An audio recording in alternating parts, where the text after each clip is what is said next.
Assalamualaikum warahmatullahi wabarakatuh. Kami dari kelompok 3 akan menampilkan video pembelajaran mengenai tindak pidana umum dengan materi kejahatan terhadap benda. Adapun anggota kelompok kami yaitu saya sendiri Alin Muhardani dengan NIM B1A121023. Berikutnya Triana Deswita dengan NIM B1A121019, Muhammad Furqon dengan NIM B1A121020, Pradila Permatasari dengan NIM B1A121021, Samara Anjani Aufa dengan NIM B1A121022, Jessica Angelia Silitonga dengan NIM B1A121024, dan yang terakhir Mutiara Fatima Azahra Ati Rahmani Abda Pulungan dengan NIM B1A121003, B1A121361. Kita masuk kepada pengertian kejahatan terhadap harta benda. Kejahatan terhadap harta benda adalah suatu penyerangan terhadap kepentingan hukum orang atas benda milik orang lain dengan melawan hukum. Pada umumnya, kejahatan tersebut merupakan tindak pidana formil yang berarti perbuatannya dilarang dan diancam dengan hukuman oleh undang-undang. Di dalam kehidupan masyarakat, kejahatan terhadap harta benda orang banyak sekali terjadi, bahkan yang terbanyak di antara jenis-jenis kejahatan terhadap kepentingan perorangan.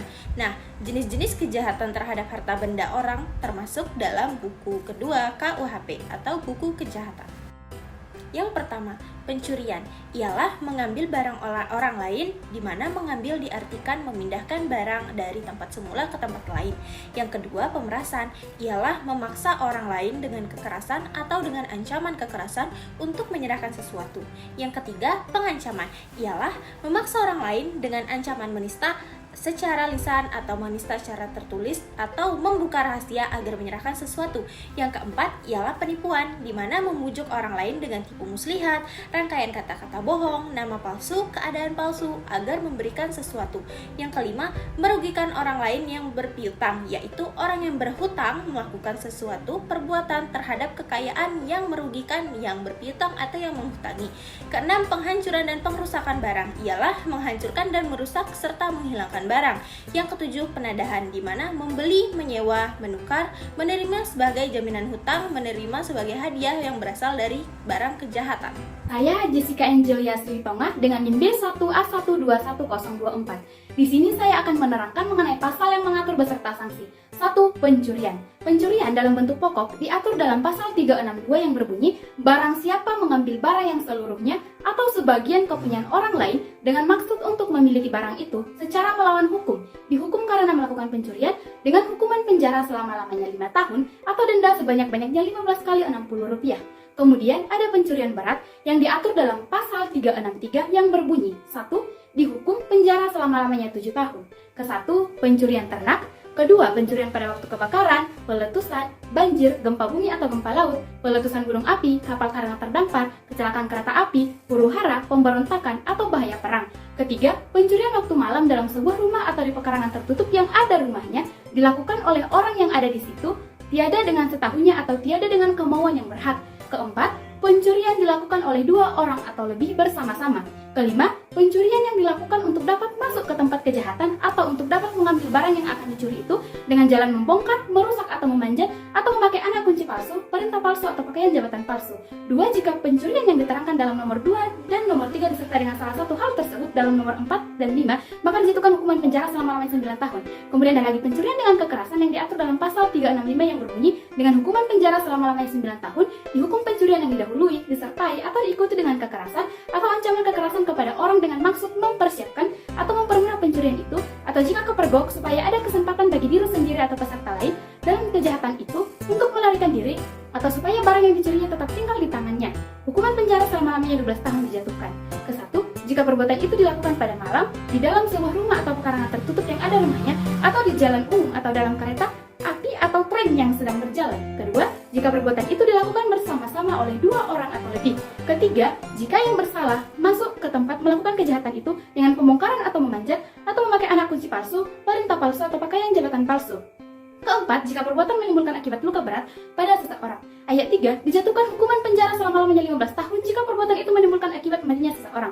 Ayat 4, hukuman mati atau penjara seumur hidup atau penjara selama-lamanya 20 tahun dijatuhkan jika perbuatan itu mengakibatkan luka atau matinya seseorang dan perbuatan itu dilakukan bersama-sama oleh 2 orang atau lebih, dan lagi pula disertai salah satu hal yang tersebut di dalam nomor 1 dan 3 ayat 2. Kemudian pencurian dengan diatur dalam pasal 364 yang berbunyi perbuatan yang diterangkan dalam pasal 362 dan pasal 363 ayat 1 nomor 4. Begitu juga perbuatan yang diterangkan dalam pasal 365 ayat 3 nomor 5 asal saja tidak dilakukan dalam sebuah rumah atau dalam pekarangan tertutup yang ada rumahnya, dan jika barang yang dicuri itu tidak lebih dari Rp25, dihukum karena pencurian ringan dengan hukuman penjara selama Rp25, dihukum karena pencurian ringan dengan hukuman penjara selama-lamanya 3 bulan atau denda sebanyak-banyaknya 15 kali Rp60.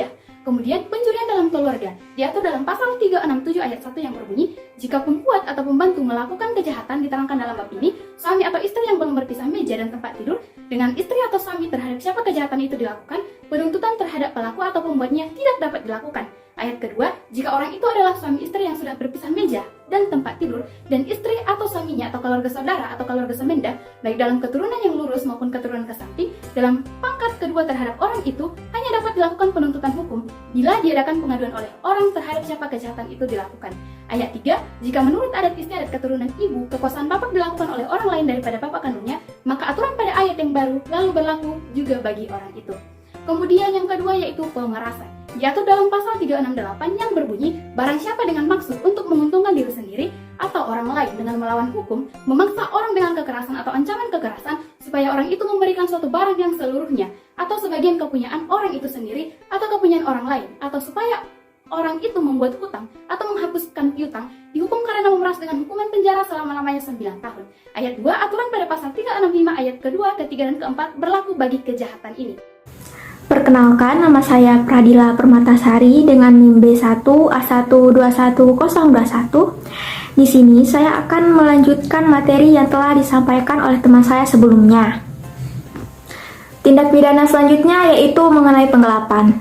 Pasal yang mengaturnya yaitu pasal 372 yang berbunyi, barang siapa dengan sengaja dan dengan melawan hukum memiliki barang yang seluruhnya atau sebahagian kepunyaan orang lain dan yang ada padanya bukan karena kejahatan, dihukum karena penggelapan dengan hukuman penjara selama-lamanya 4 tahun atau denda sebanyak-banyaknya 15 kali Rp60. Jadi untuk sanksi pelaku penggelapan itu sendiri juga telah dijelaskan di dalam pasal, yakni penjara 4 tahun dan membayar denda sebanyak-banyaknya 15 kali Rp60. Selain pasal 372, terdapat pasal 374 yang juga mengatur tentang penggelapan, yakni penggelapan khusus atau penggelapan dengan pemberatan. Bunyi pasalnya yaitu penggelapan yang dilakukan oleh orang yang memegang barang itu karena jabatannya sendiri atau pekerjaannya atau karena mendapat upah uang, dihukum sebagai penggelapan dengan hukuman penjara selama-lamanya 5 tahun. Jadi untuk sanksinya sendiri juga telah dijelaskan dalam pasal, yakni hukuman penjara selama 5 tahun. Tindak pidana selanjutnya yaitu penipuan. Pada buku 2 KUHP memuat berbagai bentuk penipuan yang dirumuskan dalam 20 pasal. Di antara bentuk-bentuk penipuan itu memiliki nama sendiri yang khusus. Pertama, ada penipuan. Pasal yang mengaturnya yaitu pasal 378. Untuk sanksinya sendiri juga telah dijelaskan di dalam pasal, yaitu penjara selama 4 tahun. Yang kedua, ada penipuan ringan. Pasal yang mengaturnya yaitu pasal 379. Untuk sanksinya sendiri juga telah dijelaskan dalam pasal, yaitu penjara 3 bulan dan denda 15 kali Rp60.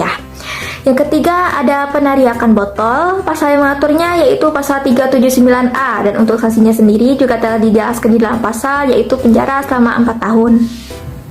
Yang keempat, ada pemalsuan nama dan tanda atas sesuatu karya atau ciptaan orang. Pasal yang mengaturnya yaitu pasal 380 ayat 1. Sanksinya ialah penjara 2 tahun dan 8 bulan atau denda Rp5.000. Yang kelima, ada penipuan terhadap perasuransian. Pasal yang mengaturnya yaitu pasal 381 dan pasal 382. Untuk sanksi pasal 381 yaitu penjara 1 tahun 4 bulan, dan untuk pasal 382 sanksinya yaitu penjara selama 5 tahun. Yang keenam, ada persaingan curang. Pasal yang mengaturnya yaitu pasal 382 bis.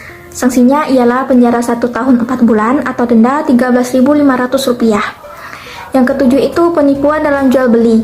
Pasal yang mengaturnya yaitu pasal 383 dengan sanksi hukuman penjara 1 tahun 4 bulan. Selain pasal 383, juga ada pasal 384 yang mengatur tentang penipuan dalam jual beli. Sanksinya ialah penjara 3 bulan atau denda Rp60. Yang kedelapan itu ada penipuan dalam penjualan beberapa salinan atau kopi, kok, no semen. Pasal yang mengaturnya yaitu pasal 383 bis. Sanksinya sendiri yaitu penjara 2 tahun dan 8 bulan. Yang ke-9 itu ada stelionet. Pasal mengaturnya yaitu pasal 385. Sanksinya yaitu penjara selama 4 tahun. Selanjutnya ada penipuan dalam penjualan bahan makanan dan obat. Yang mengaturnya yaitu pasal 386 ayat 1. Sanksinya sendiri yaitu penjara selama 4 tahun. Selanjutnya ada penipuan dalam pemborongan. Pasal yang mengaturnya yaitu pasal 387 ayat 1 dan 387 ayat 2. Sanksi yaitu hukuman penjara selama 7 tahun. Kemudian ada penipuan terhadap penyerahan barang untuk angkatan perang. Pasal yang mengaturnya yaitu pasal 388 ayat 1 dan pasal 388 ayat 2. Untuk sanksinya sendiri juga telah dijelaskan di dalam pasal yaitu hukuman penjara selama 7 tahun. Kemudian ada penipuan terhadap batas pekarangan. Pasal yang mengaturnya yaitu pasal 389. Untuk sanksinya yaitu penjara 2 tahun 8 bulan. Selanjutnya yaitu penyiaran kabar bohong. Pasal yang mengaturnya yaitu pasal 390. Sanksinya ialah penjara 2 tahun dan 8 bulan. Lalu ada penipuan dengan memberikan gambaran tidak benar tentang surat berharga. Pasal yang mengaturnya yaitu pasal 391. Sanksinya yaitu hukuman penjara 4 tahun. Kemudian ada penipuan dengan penyusunan neraca palsu. Pasal yang mengaturnya yaitu pasal 392. Untuk sanksinya sendiri yaitu hukuman penjara 1 tahun dan 4 bulan. Lalu ada penipuan dengan pemalsuan nama firma atau merek atas barang dagangan. Pasal yang mengaturnya yaitu pasal 393 ayat 1. Sanksinya yaitu penjara selama 4 bulan dan 2 minggu atau denda Rp600. Kemudian yang terakhir itu ada penipuan dalam lingkungan pengacara. Pasal yang mengaturnya yaitu pasal 393 bis ayat 1. Sanksinya yaitu penjara selama 2 tahun. Jenis kejahatan terhadap benda yang berikutnya adalah merugikan orang yang berpiutang dan yang berhak. Yang pertama, bangkrut yang dilakukan oleh pedagang bangkrut. Yang dilakukan oleh pedagang dibagi menjadi 2, yaitu bangkrut biasa dan juga bangkrut tipu. Bangkrut biasa diatur pada pasal 396 yang berbunyi, seseorang pedagang yang dinyatakan pailit atau yang diizinkan menyerahkan harta bendanya menurut hukum dapat dihukum. Karena bangkrut biasanya dengan hukuman penjara selama-lamanya 1 tahun 4 bulan.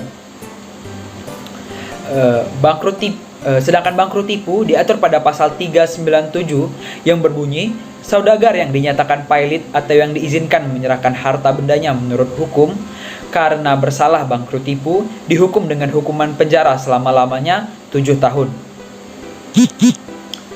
Yang kedua, kejahatan yang dilakukan oleh orang yang bukan pedagang diatur pada pasal 402 yang maksimal tahanannya selama 5 tahun dan 6 bulan.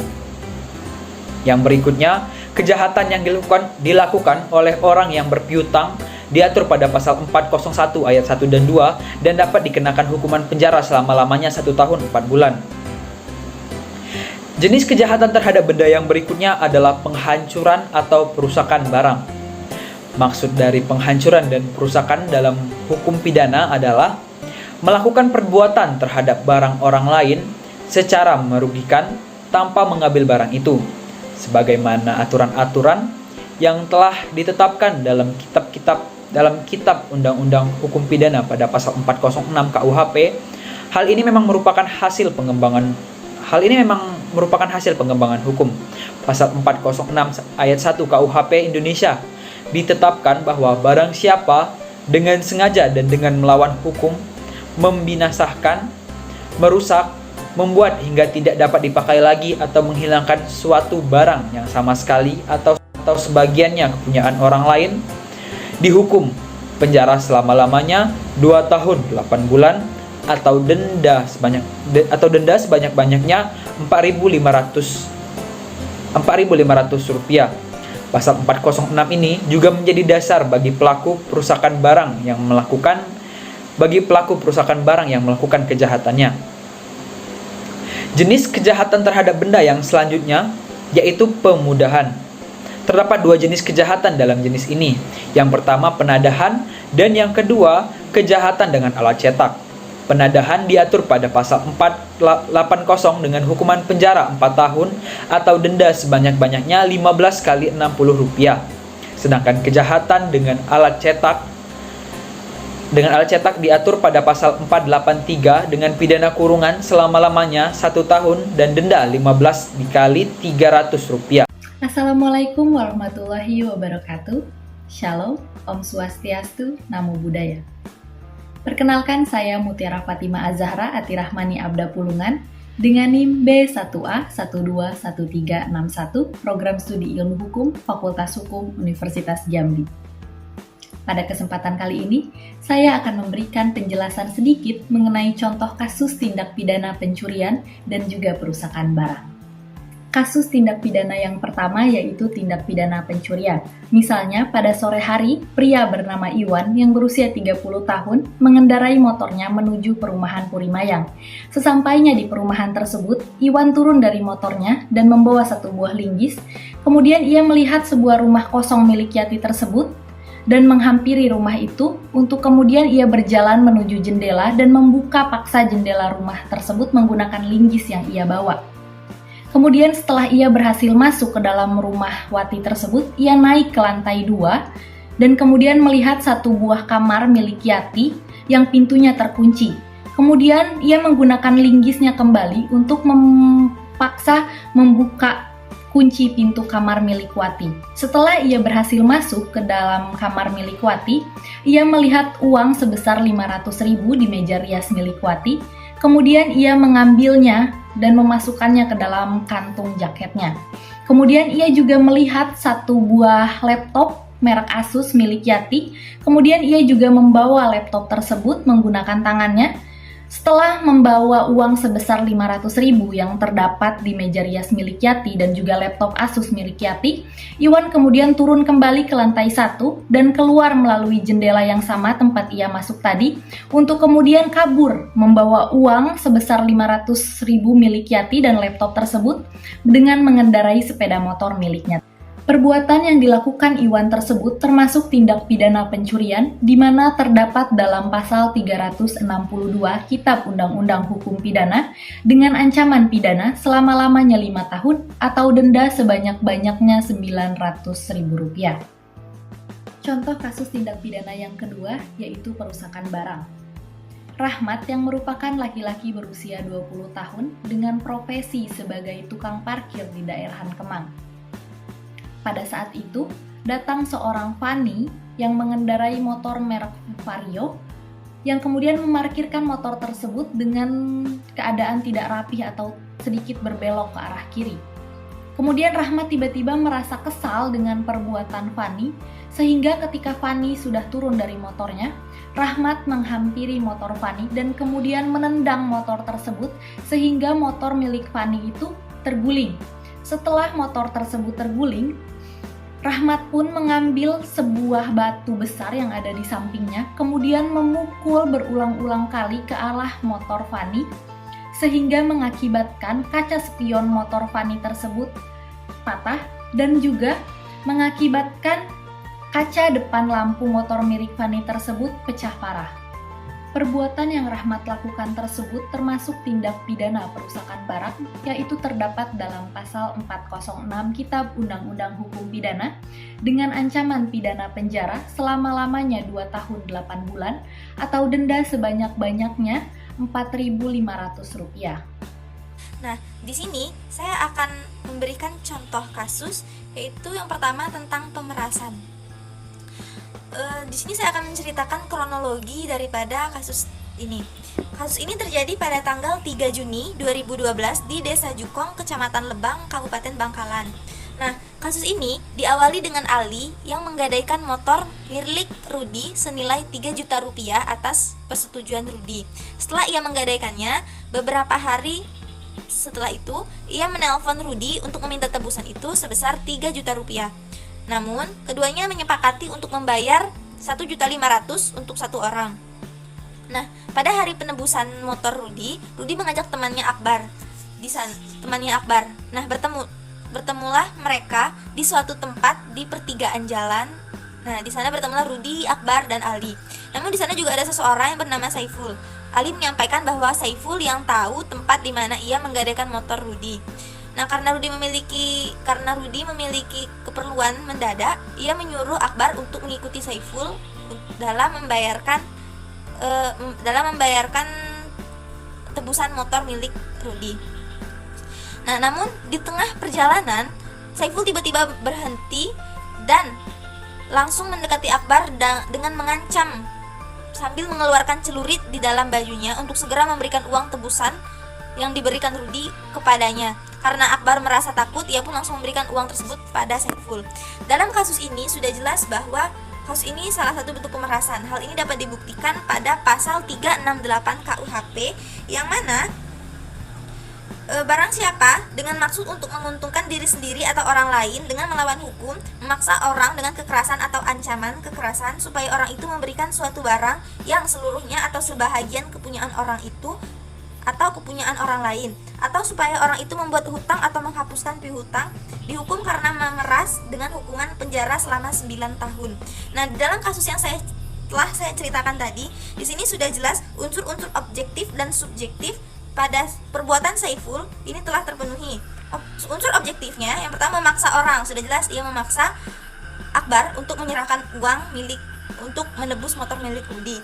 Nah, dengan kekerasan atau ancaman. Nah, ancaman ini dia dengan mengeluarkan celurit dari dalam bajunya dengan maksud untuk menguntungkan diri sendiri atau orang lain. Nah, di sini dia mempunyai maksud untuk menguntungkan diri dia sendiri. Ini adalah unsur subjektif daripada kasus ini, sehingga kasus ini terpenuhilah unsur objektif dan subjektifnya sehingga dapat dihukum penjara selama-lamanya 9 tahun. Namun apabila kasus ini diajukan ke pengadilan, hal ini tentu akan ada hal-hal yang memberatkan atau meringankan sehingga hukuman Saiful mungkin bisa lebih sedikit daripada 9 tahun penjara.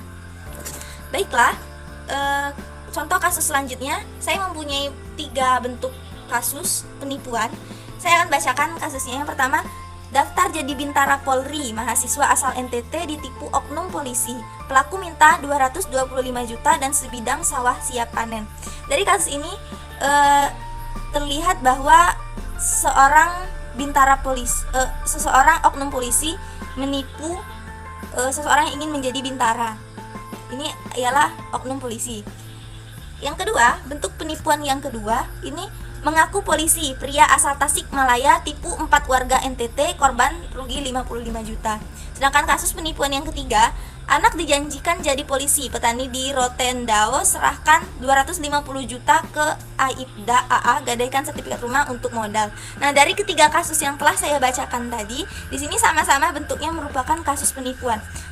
Sehingga timbul pertanyaan, pada kasus yang pertama, yang menipu adalah oknum polisi, sedangkan kasus kedua oknum yang mengaku menjadi polisi. Sedangkan kasus yang ketiga ini anak dijanjikan jadi polisi, petani di Rotendao. Nah, ini juga ditipu, namun belum diketahui bahwa ini entah polisi, entah siapa. Yang jelas ketiga contoh kasus penipuan yang saya bacakan tadi sama-sama penipuan, namun hanya berbeda bentuk atau berbeda orang yang menipu.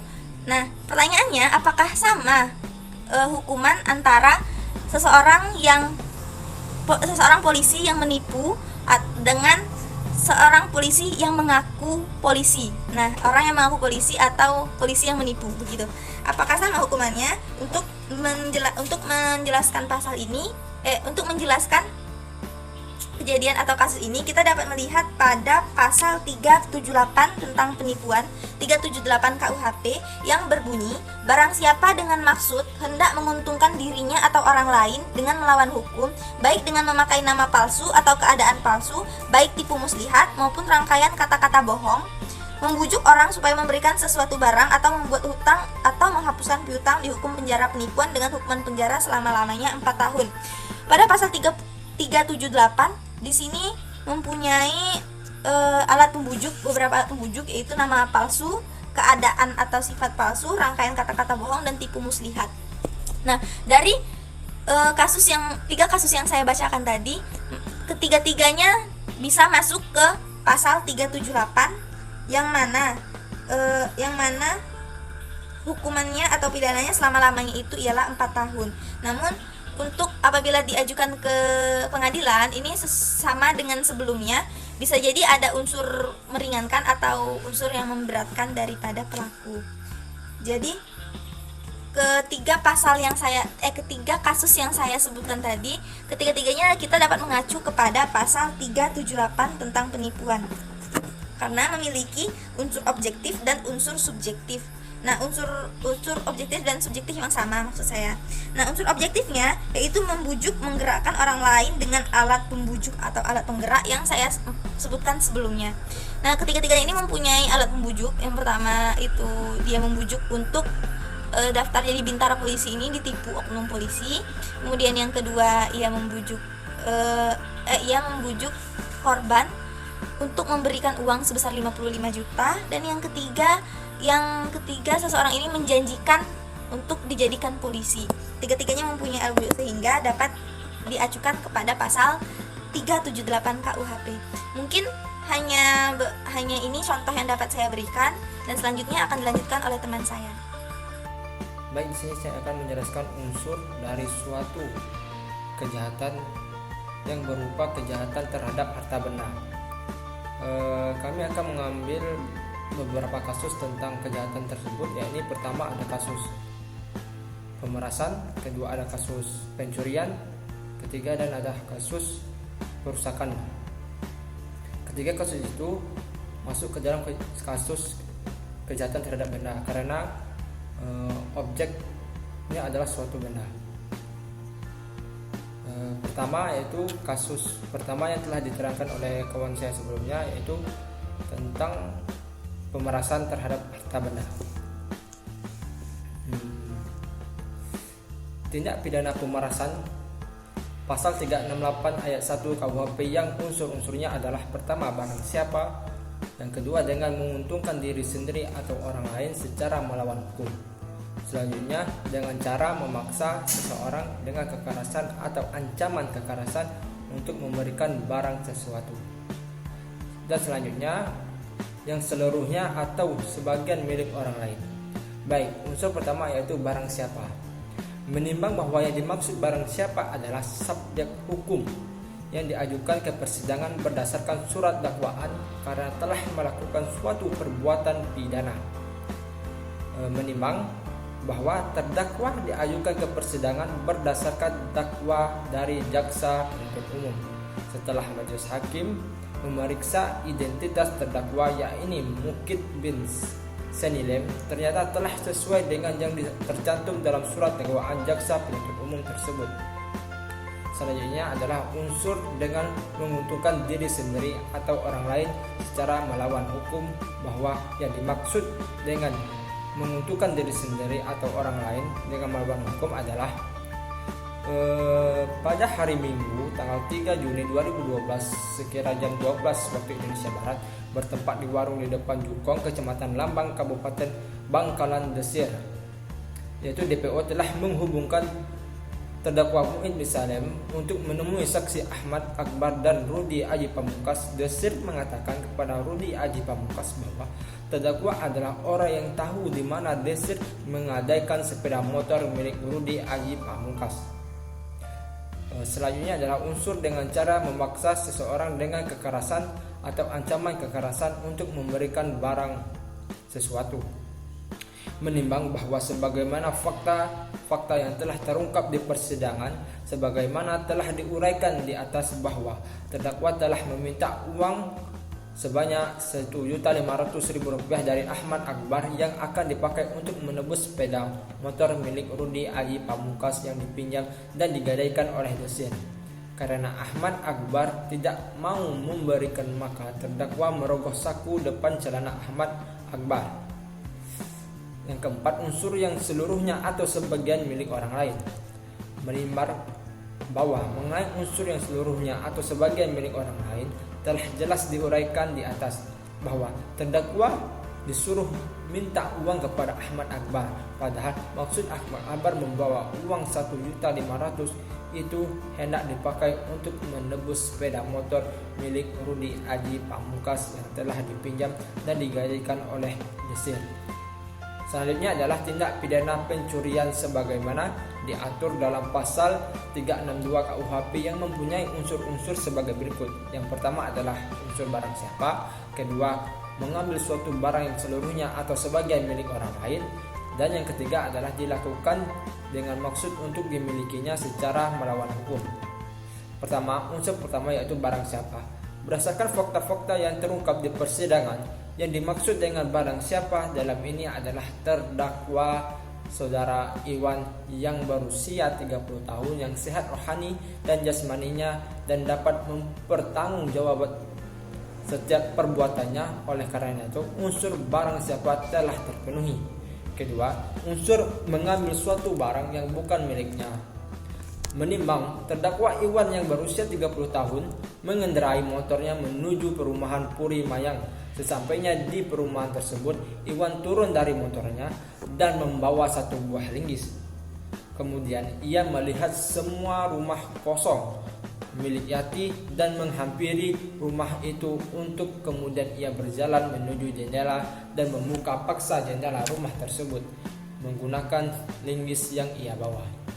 Kemudian setelah ia berhasil masuk ke dalam rumah Yati, ia naik ke lantai 2 dan kemudian melihat kamar milik Yati yang pintunya terkunci. Kemudian ia menggunakan linggisnya kembali untuk memaksa membuka kunci kamar milik Yati. Setelah ia berhasil masuk ke dalam kamar milik Yati, ia melihat uang sebesar Rp500.000 di meja rias milik Yati. Kemudian ia mengambilnya dan memasukkan uang tersebut ke dalam kantong jaketnya. Kemudian ia juga melihat satu buah unit laptop merek Asus milik Yati. Kemudian ia membawa laptop tersebut menggunakan tangannya. Maka terpenuhi pula unsur yang di atas. Ketiga, dengan maksud untuk dimiliki dengan melawan hukum. Menimbang perbuatan terdakwa Iwan yang mencuri uang sejumlah 500 dan satu unit laptop Asus yang pada hakikatnya bahwa barang tersebut bukanlah miliknya dan terdakwa Iwan mengambil barang tersebut untuk dimilikinya, maka dari itu terpenuhilah unsur yang ada di atas. Selanjutnya adalah tindak pidana perusakan barang sebagaimana diatur dalam pasal 406 ayat 1 KUHP. Yang unsur-unsurnya adalah sebagai berikut. Pertama, barang siapa. Yang kedua, dengan sengaja dan dengan melawan hak membinasakan, merusak, membuat sehingga tidak dapat dipakai lagi atau menghilangnya suatu barang yang sama sekali atau sebagiannya kepunyaan orang lain. Pertama adalah unsur barang siapa.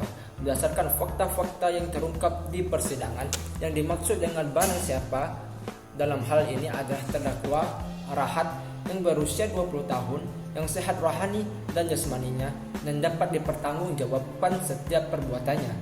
Oleh karena itu, unsur barang siapa ya telah terpenuhi. Selanjutnya adalah unsur dengan sengaja dan dengan melawan hak membinasakan, merusak, membuat sehingga tidak dapat dipakai lagi atau menghilangkan suatu barang yang sama sekali atau sebahagiannya kepunyaan orang lain.